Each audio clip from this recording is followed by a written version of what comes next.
What up, everybody? It's your boy Vin Vin, and this is the Slice Session Elevated Talk. And I'm your host with my now co-host, Soph, over here. And I'm very excited to have her back for another couple of episodes, actually. We're going to be talking about something kind of not nutty or crazy, but I mean, we like to talk about kind of crazy things, aliens and stuff. We're talking about reincarnation. Metaphysical things. You know what I mean? The universe and all that stuff. So we're going to be talking about reincarnation today. But before we get into any of the segments we're going to talk about, I want to make sure that if you have not done so yet, please like and subscribe and then hit the little bell so that you don't miss any of the new content. All the content in our shorts, which I want to thank everybody for the views on the shorts, and let us know too what you want. But all that content comes there first. We don't go anywhere else. We always go right on that page first, and then we move on and put it on Instagram and things of that nature. But thank you very much. I know Baby Soph with the waffles was a hit. So who doesn't love a waffle? I mean, it was a hit. That one hit pretty good. And then some of the ones that I did too, like some of the funnier ones, the Popeyes one, people like that, and people like the 'Tis the Season one with me with the Yankees. That people did like that one. And I think it's just the character when I put him in the jersey, he just reminded me of like an older man, but just obviously in a thing. So he was like complaining to the way that it's funny though how like babies look like old people. They do. And old people start to look like babies again, just real wrinkly. Healthy reasons. I seen this like Asian lady, right? I don't know. She was adorable. She was in Walmart, and I just looked at her, and I stared at her for like a couple minutes. I'm like, I gotta stop. And I'm like, she's just so cute. I was like, I just love her. They're I was like adorbs. I love cutie old people. Right? It's the greatest. So we are. It's the holiday season as well too. So after you see this, it's gonna be over. But happy Thanksgiving to everybody. If you celebrate, I call it Turkey Day. Actually, I call it Sides Day because I really don't care about turkey like that. I'll be honest.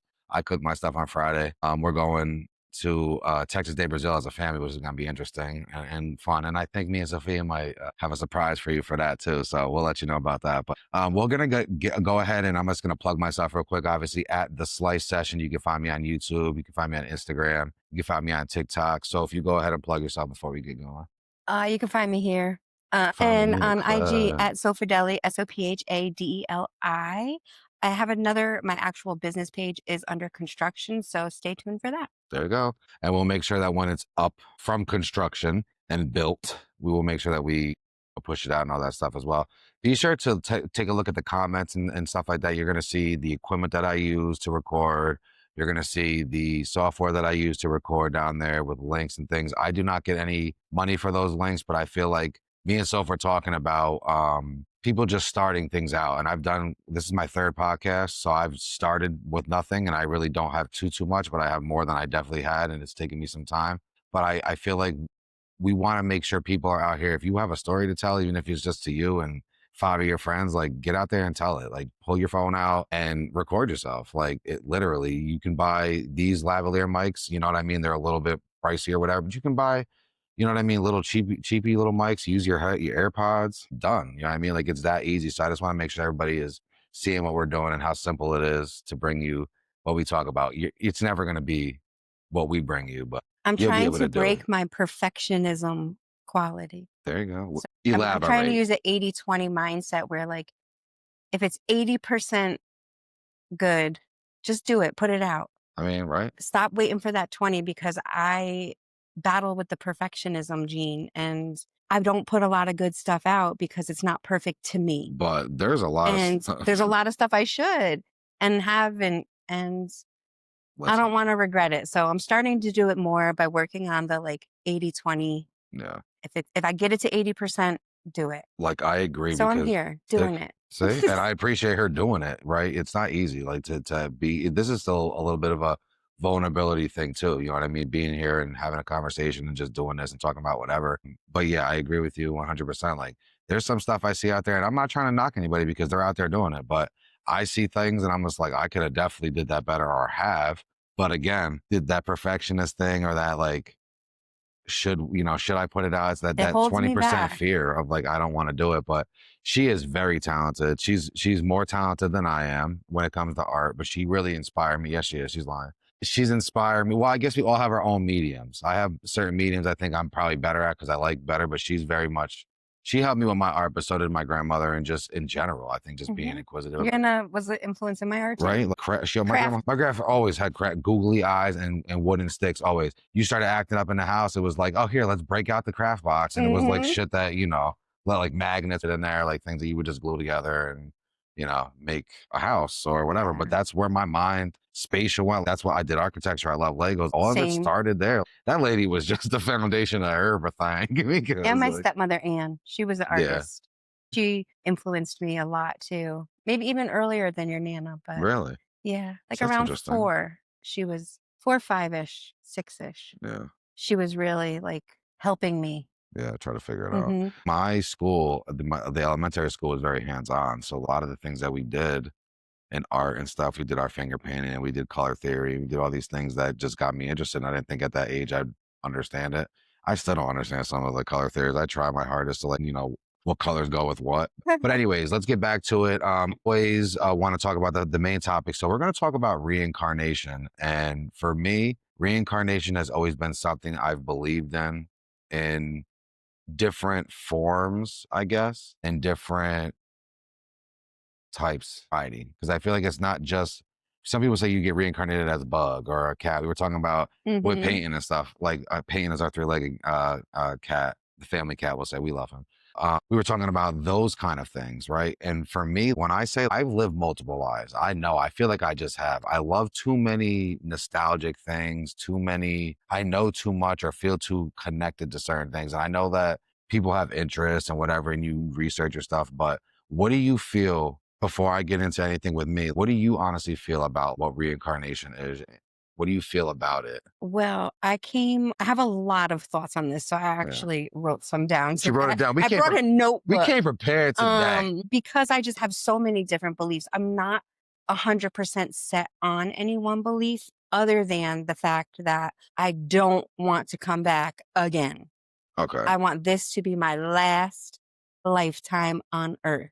I am not coming back to this planet. Did you already live lives, though? I believe so. Okay. I believe so. I'll just start with one of Crocky Peter from England. Well, there's just too many thoughts I have about this, but one of the thoughts I've toyed with lately is, or theories, axioms, if you will, is what if the wheel of the Zodiac? So like right now I'm a Pisces. That's the last sign. So is this my last life? What if you have to reincarnate through each Zodiac sign?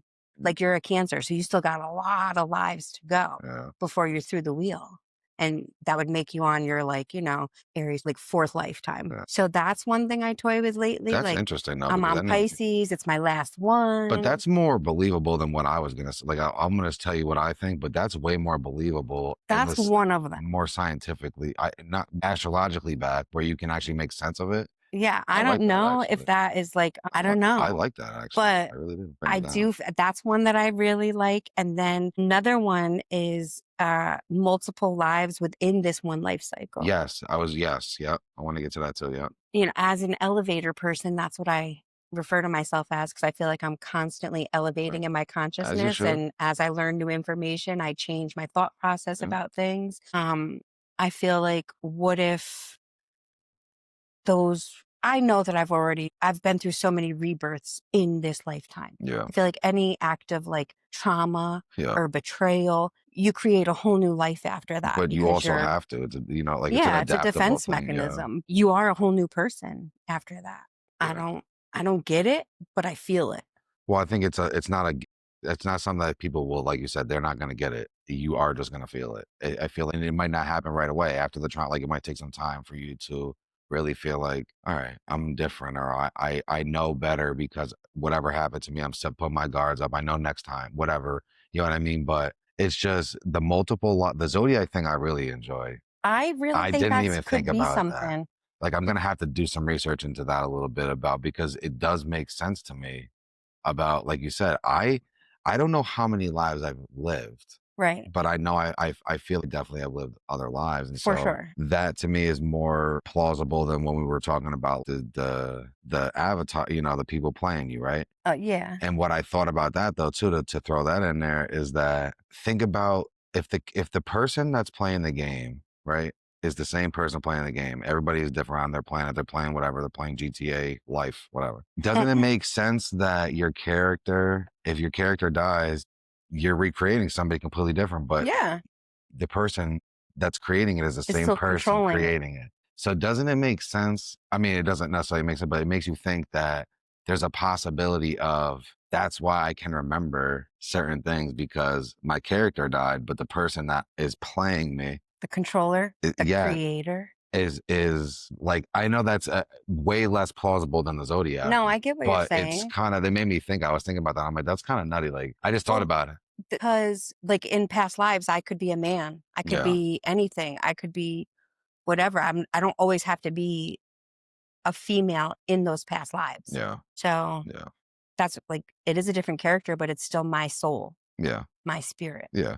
And I don't know, like I said, I can't put my finger on it, but there's just certain things that I feel it just has to be, you know? And sometimes when it's like, how do you just know things or like certain, like I feel I have so many skills from past lives lived before because they just come natural to me. Exactly. Or And there's people that are artistic and people that are technical or whatever, but that doesn't mean that they're can do like are not successful or don't try as hard to produce something that is quality. It's not always like that. It's like, yeah, you might have an artist that does things, but if you can do multiple things very well, yeah, you're good, but am I that good or did I already know this? And that's right. what's just reawakening in my mind. And that's why it's like, oh, and that's why I find passion and love and happiness when I do those things because I've already Because done you've them. lived it and it's like, oh, I remember this. I Like, remember that life when I was a pottery person or yeah, exactly, right? Or a blacksmith or yeah. whatever. Oh, I love silversmithing. Yeah. Oh, so that's a That's whole, one of my interests. there you go. Listen, there you go. You might have been a This is silversmith. not silversmith, but it is wire wrap. There you go. So yeah, when we were talking about the multiple lives in one life, there was an article that I was reading. I think I shared it with you about a gentleman who said he's like, I've lived 11 lives. And he broke it down and basically said it was if you had a job and that job is no longer there, or you had a career path and that career path Yeah. is gone, or your trauma or whatever, it's a new life, it's a new rebirth. And I believe in that form of reincarnation too. You can also just wake up tomorrow and decide like that's behind me and that's never my life again. And that's and I feel like that's what happens if you move on to that next piece of it. Like it's not going to happen necessarily in the moment, but you're going to eventually get to that point. And like cats have 9 lives. Where'd that come from? See, I gotta look all this shit up, some Egyptian But I shit. have one other thing I wrote down in my notes Yeah. here about multiple lives that brings in what about neurodivergent high masking? You think Speak that on that. do you think the masking makes it create feelings of multiple Can you lives? explain to me? I'm So- sorry, for the people who don't know what you're talking about, I know.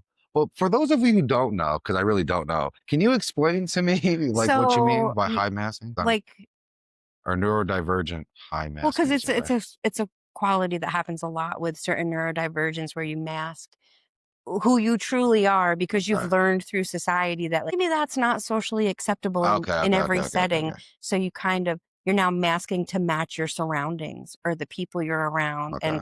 and you're I not get that. being your authentic self. It's almost like your work Yeah, person. your work persona and your home persona. Yeah. But you're doing that everywhere. Okay. And it makes you not every situation is the same. So when I'm at this event with these people, you're this person with them. And when you're in this space with these people or just this surrounding, you're a different person there. And that doesn't even necessarily have to just be with like neurodivergent masking, but it could just be maybe you don't feel you can be yourself in that moment. Yeah. Do you think that creates the feeling of having lived multiple lives? Maybe. I feel like sort of deja vu because not the way the way I experienced deja vu because I looked it up where I will experience something will happen to me after the fact and I've already knew about it. And it's called something clairvoyance, but it's not necessarily like I'm psychic, but there's certain things that I just didn't notice or whatever. And whatever. So I feel like instances like that are obviously, they say scientifically subconscious or just blah, blah, blah, plotting. But I don't think it's that simple because we don't use that much of our brain. You don't know enough about our brain. You know what I'm saying? No, we don't even use like So more than 10% of our brain. so how do you really know? You know what you know, but you don't know everything. And so what you do know is great. I probably would have took that limitless pill. I mean, me too. I probably really would have took it. Like, I'm serious. Things like that I would have did too. Because it's like, are you serious? Why not? You're bugging. Get to it. Ain't nothing to it but to do it. You might as well. So yeah, so like I do believe that I've lived multiple reincarnations of this life, but I do also obviously believe, and I don't know exactly. Like, I wish I had more details. It's not as like, oh, I know I was a 1950s house wife, whatever. I don't know I exactly do who I know was. a couple of mine. Well, Well, so I received a reading once, and it was called a rose reading. I don't know if you've ever heard of that. mm, My Reiki master was doing them, and she's someone who I absolutely trust. So of course I went for it, and she explained it to where she sees it almost like little golden rings. I thought of like sonic rings mm, when she told me, but like little golden rings. And she said I had so many, and she was just going to pluck one of them out and tell me what it was. And it was that I was a seer for like a royal family back in medieval times, which I've always resonated with, been drawn to medieval things like movies, shows, books. History is one of my favorite subjects. yeah, So I was like, oh, yeah, that I could see that. But she also explained that in that lifetime, I had a special relationship with the prince, like almost like he was like my son, mm. because me living there, I had to let go of all of my family. So he was like my son or like a good little brother kind of vibe. And when Maybe that was me in that maybe it life. was you. No, for real, because they say that you incarnate with like You 50 see, people yeah, and like you they're have all different people within your life. It like doesn't a have to just be family. cluster or whatever. Yeah, Yeah. yeah, And that when the like king and queen died, he kept me on as like the royal seer still. But I had a daughter in that lifetime. I have yeah, no children in this lifetime. yeah. But in that lifetime, I had a daughter. And to make extra money to send back for her, even though I was only supposed to be a seer for the royal family, I would also do that work for like the housekeepers Mm, and the gardeners and yeah. things like that. So I thought that was cool because I super resonated with that always. I was also told another time that I was like a enslaved Buddhist monk kind of, and that I was here in this life to learn independence. And that's why I chose the parents I have. So I was like, well, that makes a lot of sense too. Then I learned that my goddaughter has been in at least 3 previous lifetimes with me as a sister, which makes a lot of sense for our relationship. And we're, many years apart, but only 2 days apart in birthday. There you go. So it's like we're both Pisces. That brings me to another thing. Do you think that people you see within your life, your family, your friends, your coworkers, do you think that they are other versions of you that have reincarnated from, because it's like Like other versions of me or other versions of themselves. other versions of you So other people that are in my family that are in my or in your life. life? Doesn't matter. Like you could have met them random on the street, but they had a similar life to you. And it's like, oh, is that me not reincarnating, but like, is that me in the future or past, depending on their age? And like, they're going to get further than I am. I get what And you're then like saying. their next person, like the next person they encounter like that It's gets funny that further you than said they that do. because I have a friend who's like maybe 10 years, 12 years older than me. And we live very parallel lives with certain things. Right. So it's like, And now are I'm you the thinking, next version of them that's like going to get a little further than they did which is good because to keep it he does going? well right now. So that'll be good. But you know what I mean? Yeah, I Like, get that. there's so many different You don't think that, avenues it could be. and that's my thing. I feel like this is why it's a topic that when you talk about it, it can really go wherever because it's not one size fits all. And it's not, as long as you're open-minded about it, not like whatever your version of it is or whatever you believe is wrong. You know what Right. I'm That's saying? like, it's never going to be proven. Yeah. I mean, Well, we never it's never know. going to be proven. We never We know. don't know. We Maybe. only know what they taught us. There you Cat could go. be dog, dog could be cat. We don't True. know. Yeah. Whoever came up with all these names of stuff, I don't know, but we'll get to that too. I Um, do have a book at home. with the stuff that's names. It's Word Histories and Mysteries from Abracadabra to Zeus. And it's all about word origins. And it tells you the Oh. origin of so many words. Oh yeah, see, that's actually kind of dope. For me, it is. I don't know about y'all, but I kind of like that because I wonder, like, who named orange, and who named an orange an Well, orange, and that's how it's not or in is the it book. French, like orange? It's not in the book, but my favorite word is pucellaire.